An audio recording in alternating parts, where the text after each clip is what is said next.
Well, new developments tonight in the fight between Governor DeSantis and Disney. Lawmakers are taking the next steps now to give the state more control over the special tax district that has housed Disney for some 50 years. A notice posted today gives us a better idea of what those changes could be.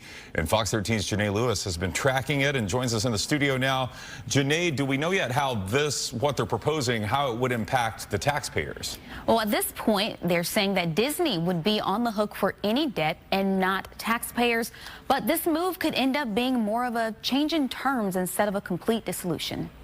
This notice, posted Friday on the Osceola County website, indicates plans to introduce a bill removing or revising Disney's powers, giving the state more oversight. A private company shouldn't be allowed to control a government. And I think the proposal that's been put out today would say that they won't, that the taxpayers and the people of Florida will control what goes on in Florida. State Rep Randy Fine originally sponsored the legislation to dissolve Reedy Creek. This started last year when the company's former CEO spoke against the parental rights in education law.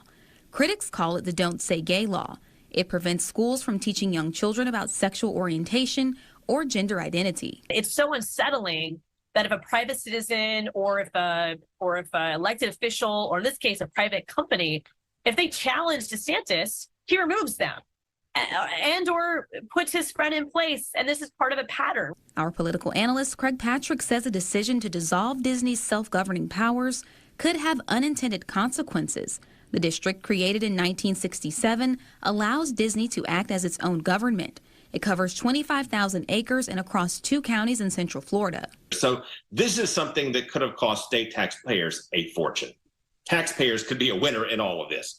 It's something that certainly helps Disney because it would be extraordinarily disruptive to the theme park giant if it were to have to cede this power to local governments who may not be equipped to keep up the infrastructure to the same level that Disney's customers might expect. He says this notice could indicate conversations are happening for some sort of compromise, and new leadership at Disney may have opened that door. At this point, you have the state and Disney, and the state in this case, looking for ways to create some other kind of governing board, some kind of system similar to, but perhaps with more oversight, because state lawmakers said they wanted more oversight of Disney. And in a statement to Fox News, a spokesperson for Governor DeSantis says this is not a U-turn and the state doesn't owe special favors to one company. At this point, no bill has been filed, but in order for anything to happen, one will need to be, and then it has to pass both chambers before then heading to the governor's desk. Okay, a lot of moving parts there. Thanks for laying it out for us, Janae Lewis, in our studio.